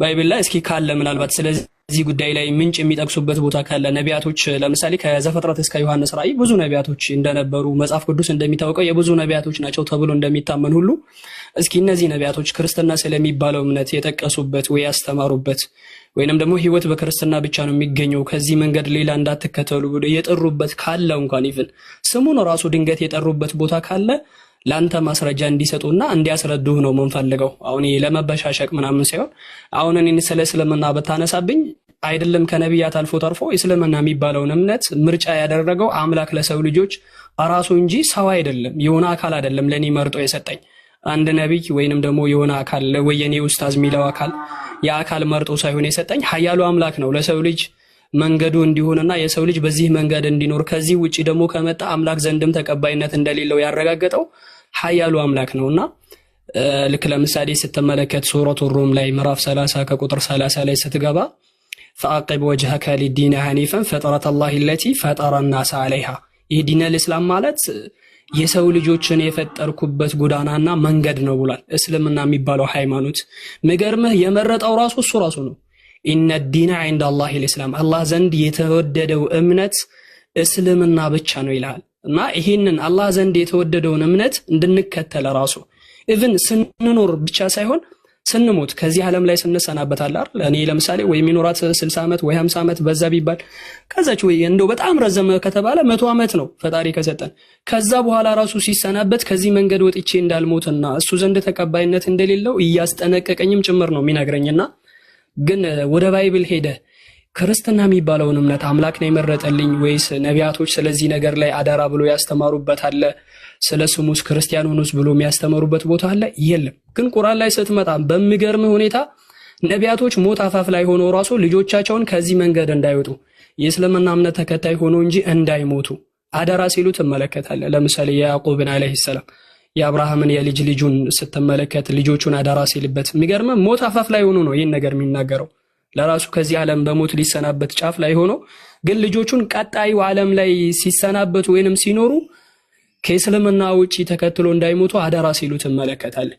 አም ኩንቱም ሹሃዳ ኢዝ ሐደረ ያዕቆብ አልመውት ኢዝ ቃለ ሊበኒህ ማ ተዕቡዱነ ሚን ባዕዲ ያዕቆብ ሞት በመጣበት ጊዜ ማ ተዕቡዱነ ሚን ባዕዲ ልጆቹን ምን ይላቸዋል? ከእኔ በኋላ ማንን ልታመልኩና ማንን ልትገዙ ነው አላቸው። ማንን? ልጆቹን ነው የሚጠይቀው። ቃሉ ነዕቡደ ኢላሀክ ወኢላሀ አባይክ ኢብራሂም ወኢስማኤል ወኢስሐቅ አሉት። የአባትህን አምላክ የኢብራሂምን የኢስማኤልን የኢስሐቅ ያንተውኑ አምላክ ኢላሃ ዋሂድ አሉ። አንድና ብቸኛውን አምላክ እናመልካለን። ወነህኑ ለሁ ሙስሊሙን እኛ ለእርሱ ታዛዦች ሆነን እንሞታለን፣ ሙስሊሞች ሆነን እንሞታለን እንጂ ከዛ መንገድ አንወጣም አሉት። እና ምንድነው የዚህን እምነት ተከታይ ሙስሊሞች ሆነን እንጂ የምንሞተው ሌላ መንገድ ተከትለን አንሞትም አሉ። ምንድነው ለማለት የፈለኩት እስልምና የሚባለው ወይንም ደግሞ እኛ ሙስሊም ነን ስንል ነብያት ሁላ ያስተማሩበት የነበሩበት መንገድ ሲሆን ግን ክርስትና የሚባለውን ነገር በእርግጠኝነት ልንገርህ ባይብላዊ ነው ወይስ ቢብሊካል ማረጃ ኤቪደንስ ይኖረዋል ወይስ ብለህ ከፈተሽከው አንድ ቦታ ላታገኘው ትችላለህ። ግን ክርስቲያን ተባሉ የተባለው አው መጥቷል። ሐዋርያት ሥራ ምዕራፍ 2 ከቁጥር ማለት ምዕራፍ 11 ከቁጥር 26 ነው 36 አካባቢ ካልተሳሳትኩኝ ለመጀመሪያ ጊዜ በአንጾኪያ ክርስቲያን ተባሉ ይላል። እነዚህ ሰዎች መጀመሪያ ጊዜ አንጾኪያ ላይ ክርስቲያን ከመባላቸው በፊት እንደሚታወቀው ሐዋርያት ሥራ የተጻፈው ከስንት ጊዜ በኋላ ነው? ከአዲስ ኪዳን ላይ ነው የተገኘውና ከዛ በፊት የነበሩ የብሉይ ኪዳን ህዝቦች የሙሴ፣ የዳዊት፣ የአብርሃም እነዚህ የነቢያቶች ሁሉ የእምነታቸው መጠሪያ ምንድን ነበረ? የምን እምነት ተከታይ ነበሩ? አንድ ፍንጭ አይሰጥም። የሚገርም ነገር ፍንጭ ራሱ አይሰጥም። የሆነ ማመላከቻ አለ አይደለ? አቅጣጫውን እንኳን አያስይዝህምና አብሽር። ለማንኛውም ያው ቀደም ስለጨረስከው ሐሳቡን ዝም ብዬ ያወራውበት ሶሪ። የቤት ስራ ይሁንልኝ ስላልክ ከቁርአን በፊት እስልምና ሆኖ የሚል እንትን በምን ነበር? ቁርአን ከመሐመድ ከወረደ በኋላ እሺ ነግረኸኛል። ከዛ በፊትስ? አሁን የጠቀስኩት ነቢያቶች እኮ ከቁርአን በፊት የነበሩ ነቢያቶች ናቸው። አላህ ስለነሱ ነው ቀሰስ ማለት ታሪካቸውን ነው የሚነግረን ቁርአን ውስጥ ላይ። እነዚህ ነቢያቶች እኮ ከቁርአን በፊት እሺ በምንድን ነው ማገኝ ማለት? አሁን ገብቶኛል፣ ተረድቻለሁ ሐሳብን። አሁን ከቁርአን በፊት ነቢያቶች ከነበሩ በእናንተ መጽሐፍ አዎ ለምንድን ነው ማገኘው? እኔ ልረዳው ፈልጌ ነው። አሁን በየትኛው እንትን ነው ማገኘው? ገብቶኛል፣ ትክክል። ከቁርአን በፊት እስልምና እንደነበረ የሚናገር ኦኬ፣ እሺ፣ በደንብ አድርገህ ስማኝ፣ ችግር የለውም። በደንብ እንደምታገኘው እነግርሃለሁ። በነገራችን ላይ አንድ ሰው ሙስሊም ነው ስንል ትርጉሙን ካወቅከው በቀላሉ ልታገኘው የትም ልታገኘው ትችላለህ። ሙስሊም ማለት ምን ማለት እንደሆነ ታውቃለህ? ለአንድና ለእውነተኛው አምላክ በብቸኝነት እሱን ብቻ መገዛት ማለት ነው። አንድ ሰው እኔ ሙስሊም ነኝ ስል ለኃያሉ አምላክ ለአንዱ አምላክ እጅ እግር ሰጥቼ ለሱ ታዘዝኩ ማለት ነው። ገባህ?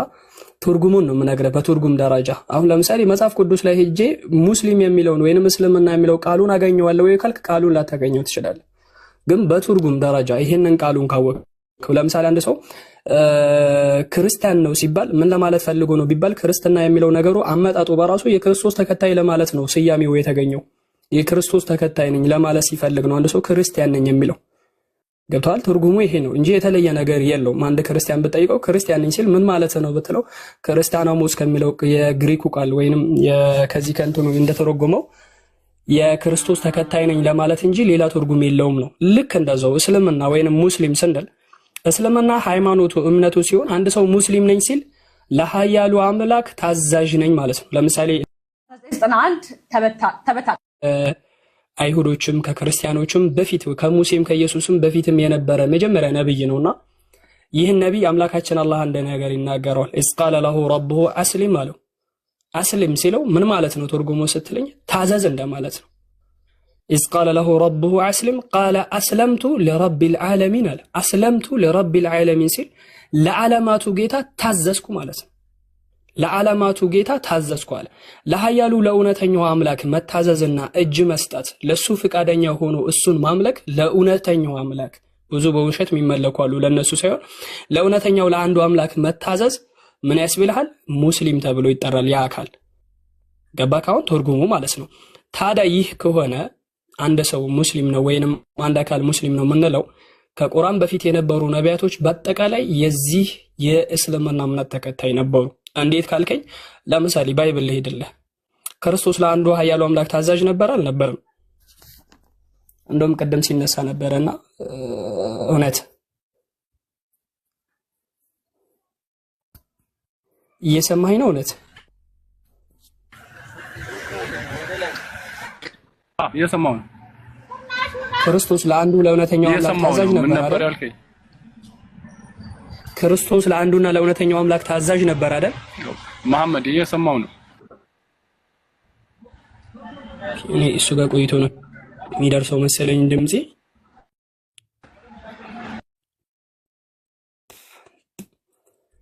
እውነትን ፍለጋ ድምጼ በትክክል ይሰማል ኮመንታተሮች፣ ወይስ እሱ ጋር ነው ቆይቶ የሚደርሰው? እስኪ ንገሩኝ። ይሰማል መሐመድ፣ ያንተ ድምጽ በደንብ እሱ ጋር ነው ተቆራርጦ የሚደርሰው። እውነት አቤት። አይሰማ? ይሰማል፣ ይሰማኛል። ይሰማል፣ ግን የኔ ድምጽ ቆይቶ ነው የሚደርስ መሰለኝ። የጠየኩን ሰምተኛል? አሁን ክርስቶስ እንደ ባይብል ለአንዱ አምላክ ታዛዥ ነበር አይደል? በስጋ ወራት አሁን ነበር። በስጋ ወራት ማለት ለምሳሌ ህይወት አልነበረውም? በስጋ ወራት የሚታዘዘው በስጋው ብቻ ነው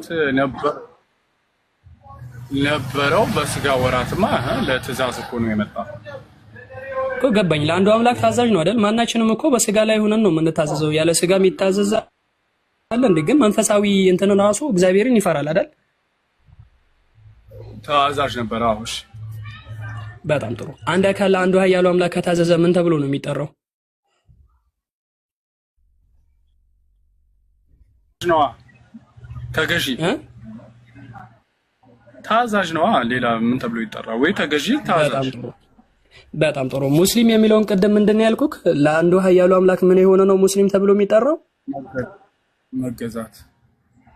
አዎ፣ ለአንዱ ኃያሉ አምላክ ተገዢ ከሆነ እጅግሩን ሰጥቶ ለአንዱ አምላክ ታዛዥ ከሆነ ለእውነተኛው ለአንዱ አምላክ ታዛዥ ሆኖ ነቢያቶችን እንደ ነብይነት የሚያምን የሚቀበል ከሆነ ያን አካል ምን ብለን እንጠራዋለን? ሙስሊም ብለን እንጠራዋለን። ተረዳኸኛውን ሐሳቡን?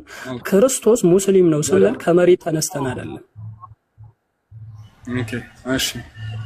ምንድነው ነቢያቶች በአጠቃላይ ለአንዱና ለእውነተኛው አምላክ ለብቻው ታዛዥ ሆኖ እጅግራቸውን ሰጥቶ እሱ ያዘዛቸውን ከተገበሩና የከለከላቸውን ከተከለከሉ ምን ተብለው ይጠራሉ? እውነተኛው አምላክ ያዘዛቸውን ሲታዘዙ ሙስሊም ናቸው ብለን እንጠራለን። ለምሳሌ አንድ አካል ሙስሊም ሲሆን ምንድነው የሚያደርገው? መጀመሪያ ካልከኝ አንዱን እውነተኛውን አምላክ በብቸኝነት ማመን ነው።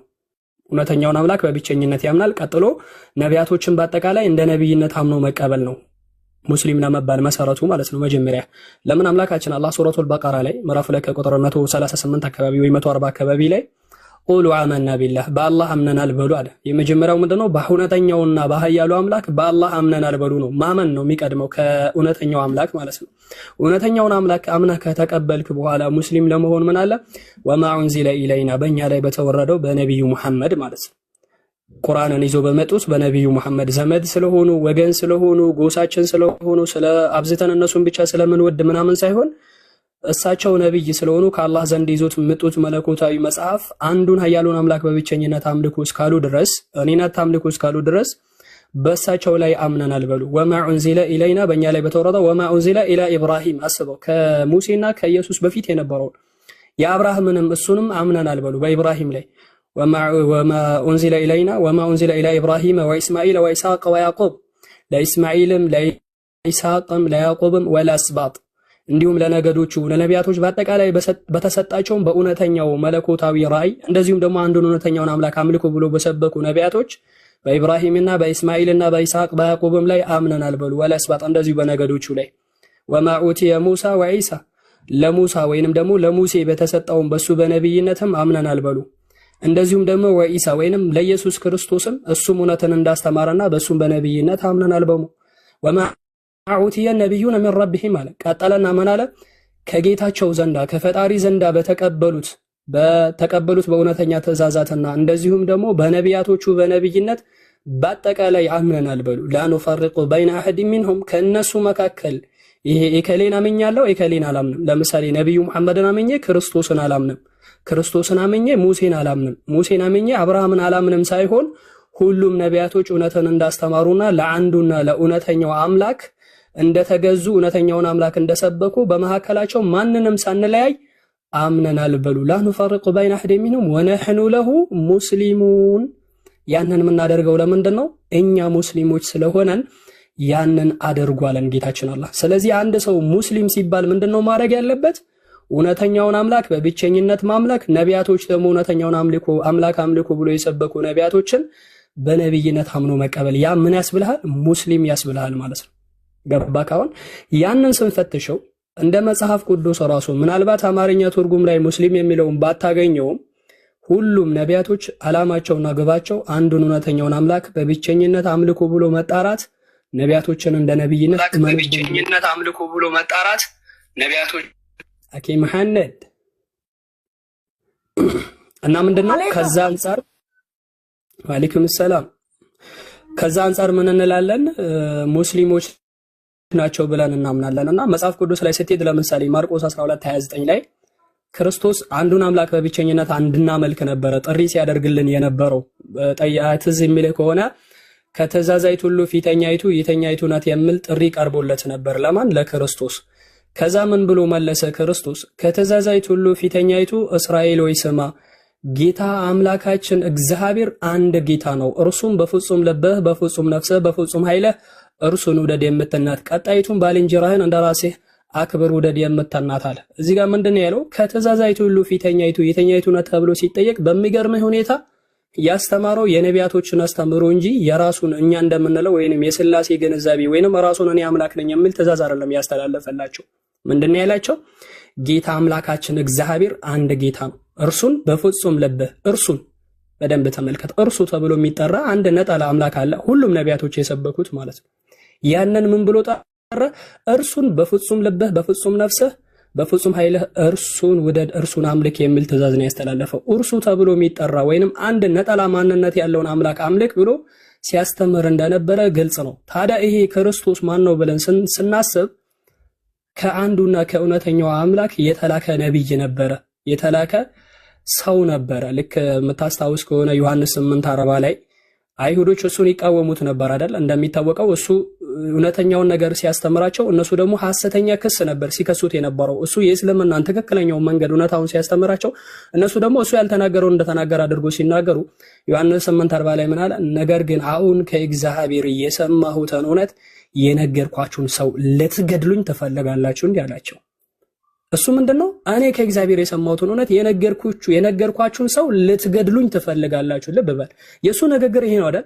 እነሱስ ምንድነው ሲሉት የነበረው? እኛ የምንገድልህ፣ እኛ የምንወግርህ ስለ መልካም ስራ፣ ስለ ሰውነትህ ሳይሆን ራስን ሰው ስትሆን አምላክ ስለማድረግህ ነው አሉት። አስብ፣ በጣም የሚገርም ንግግር ማለት ነው። በሌላ ቦታ ላይ እንደዛ ብሎ ሲከሱት፣ እሱ እኮ እኔ ከእግዚአብሔር የሰማሁትን እውነት የነገርኳችሁ ሰው፣ እነሱ ደግሞ ራስን ሰው ስትሆን አምላክ ስለማድረግህ። ምን ማለት ነው? የቱ ጋር ነው ራሴን አምላክ ነኝ ብሎ ያስተማራቸው?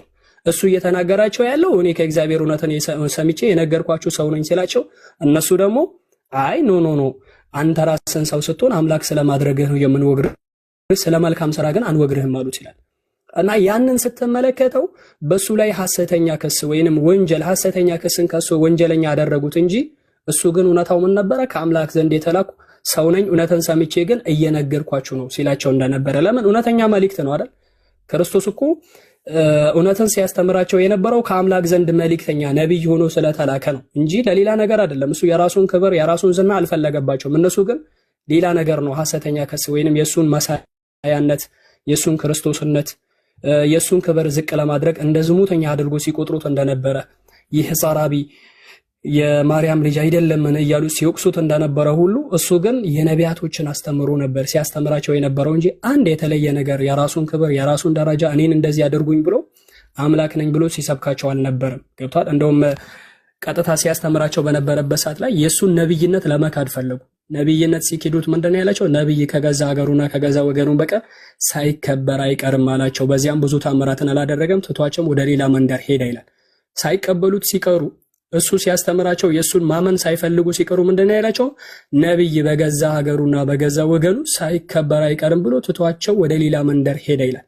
ያ ምንድነው? ክርስቶስ ነብይ ነበረ፣ ከእውነተኛው አምላክ ዘንድ የተላከ እውነተኛውን አምላክ ሲሰብክ ስለነበረ ልክ ሙሴም ኦሪት ዘዳግም 6:4 ላይ እስራኤል ሆይ ስማ ጌታ አምላካችን እግዚአብሔር አንድ ጌታ ነው እንዳለው ጌታችን አንድ ጌታ ነው ብሎ እንደሰበከው ነብዩ መሐመድም ሱረቱል ካፍ ላይ ምዕራፍ 18 ቁጥር 110 ላይ ቁል ኢነማ አነ በሸሩ ምስሉኩም ዩሃ ኢለይ፣ ልክ እኔም እንደናንተ የሰው ልጅ ነኝና የተለየው ነገር አይደለሁም፣ ግን የሚመጣልኝ አናማ ኢላሁኩም ኢላሁ ዋሂድ፣ ወደኔ የሚወጣው ወይንም ወደኔ የሚመጣው መልእክቴ ምንድነው? አንዱን አምላክ በብቸኝነት አምልኩ የሚል ጥሪ ነው እንጂ ሌላ ነገር አይደለሁም ብሎ መልእክት እንዳስተላለፉት ሁሉ ሁሉም ነቢያቶች ሙስሊም ናቸው። አንዱን አምላክ በብቸኝነት አምልኩ ብሎ ይጠራሉ። ከዛ ውጪ ያለው ግን ምንም ከዛ ውጪ ያለ ያስተማረ የሰበከ ነቢይ እንደ መጽሐፍ ቅዱስም እንደ ቁርአንም አናገኘው። ተረዳኸኝ?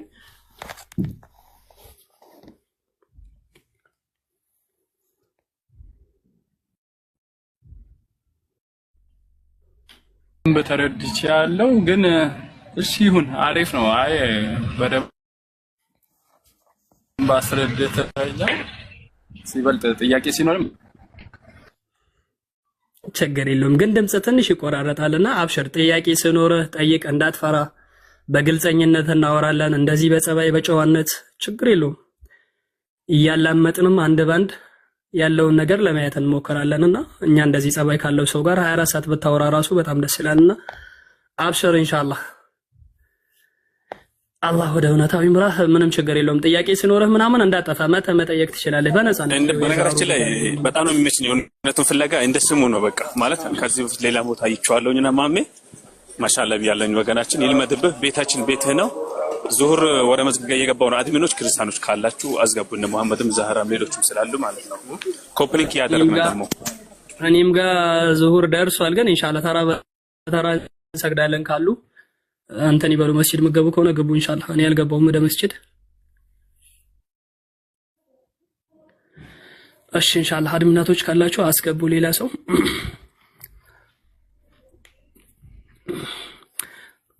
ሁድ ዛህራ ኢማም ማውራት ከፈለጋችሁ ኢንሻአላህ አውሩ ያ ጀማ።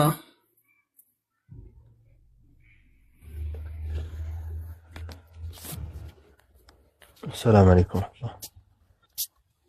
وعليكم السلام ورحمة الله وبركاته. أستاذ حذيفة. أستاذ محمد. أهلا. السلام مرحبا.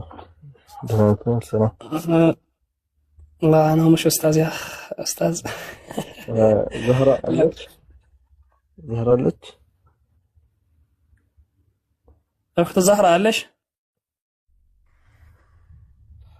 شكلها مو موجودة. طيب شي مودريتورش كان شو كومنتي طيب إن شاء الله أستاذ جمال نبروا هون مسجد ما ويتشوالو ما ويتشوالو እንግዲህ አለውን ውዱላ አደርግ ነው ሌሎች አድሚኖች ባካችሁ ጠብቁ إن شاء الله بارك الله فيكم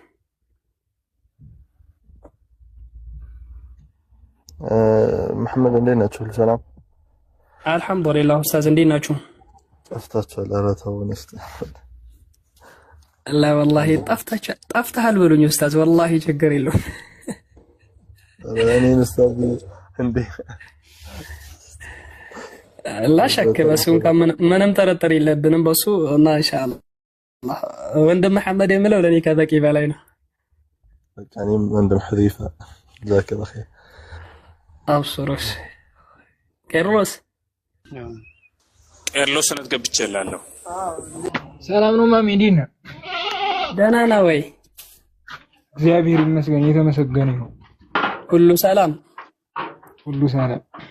እግዚአብሔር አብ ነው እግዚአብሔር ወልድ ነው እግዚአብሔር መንፈስ ቅዱስ ነው ቄርሎስ እግዚአብሔር ስትል እኮ እኛ ማወቅ እንፈልጋለን አይ አንድ እግዚአብሔር ነው ያለው እግዚአብሔር አብ እግዚአብሔር መንፈስ ቅዱስ ያ አንድ እግዚአብሔር ደግሞ በሶስት አካል ነው ታዲያ በሶስት አካል ስለሆነ ያ ሶስቱ አካል ደግሞ የተኛው አካል እንደተጠራ አናውቅም አይ እኛ መለኮት የሚለያይ አይደለም ስለዚህ ሶስት መለኮት እኮ አይደለም አንድ መለኮት ነው አለ ቢማኑ ብራዘር ምን ይሁን ምክንያቱም እኮ ልክ ነህ እኮ አንድ መለኮት ነው ያለው አይደለ አንድ አሁን ደግሞ መለኮት አንድ መለኮት ነው አይደለ ያው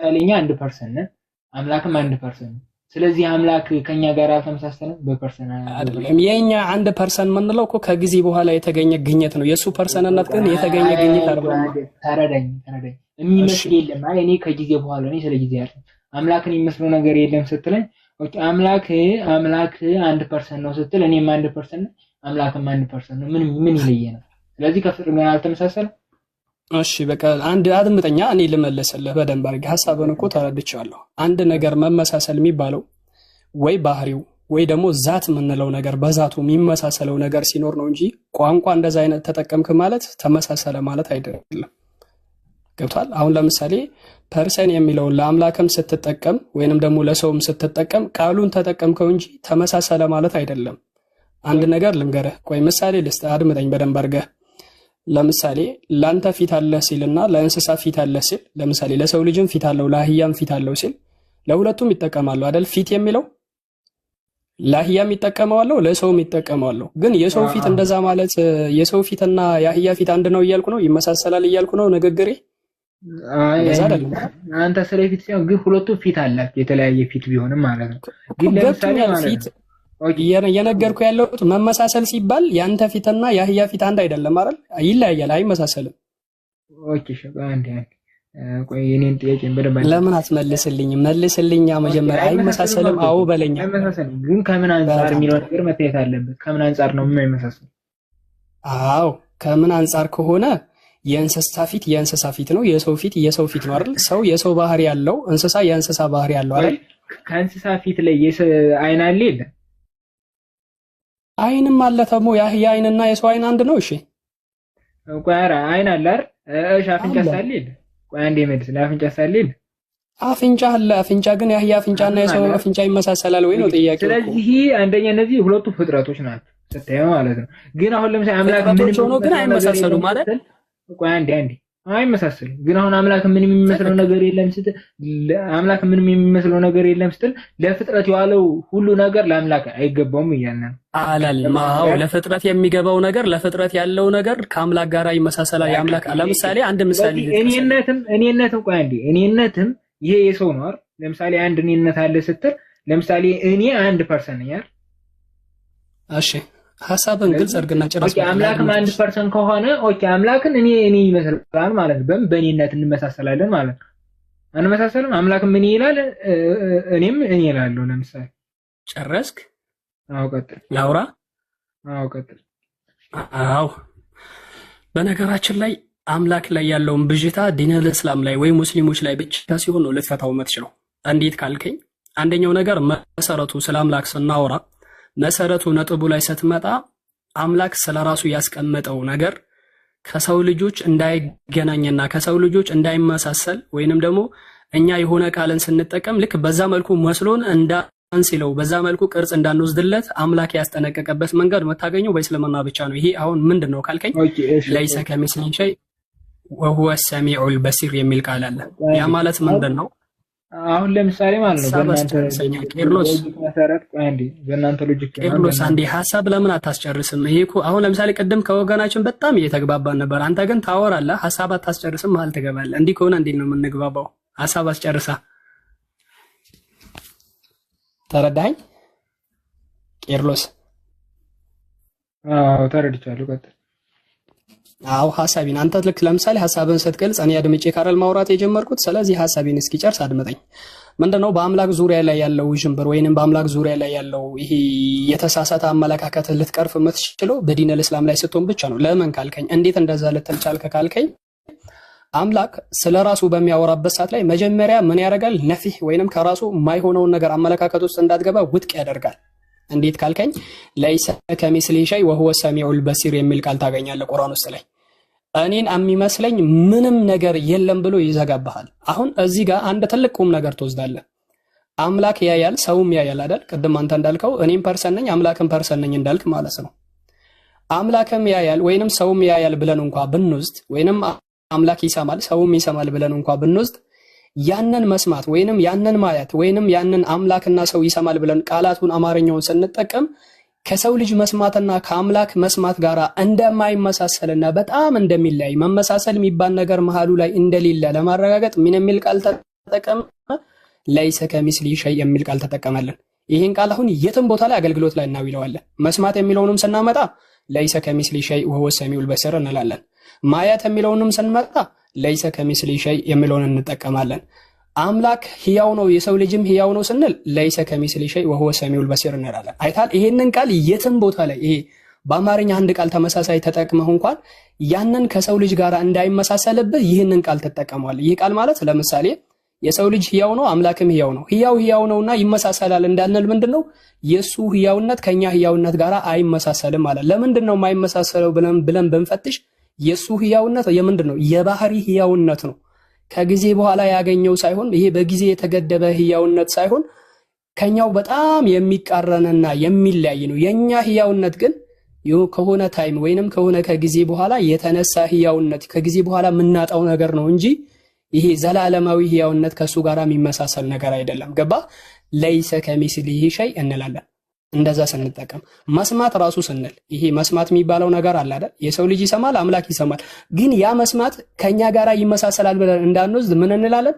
ለይሰ ከሚስሊሂ የሱ መስማት ዓለም በሙሉ በተለያየ ቋንቋ ቢጮህ ለምሳሌ ይሄ ዩኒቨርስ ዓለሙ ላይ እንዳለ እንስሳውም ሰውም በአንድ ድምጽ ቢጮህ መስማት የሚችል ጌታ ነው። እኛ ግን ሁለት ሰው ቢንጫጫ እኔና አንተ አሁን አብረን ብናወራ መግባባትና መስማማት አንችልም። ገባ?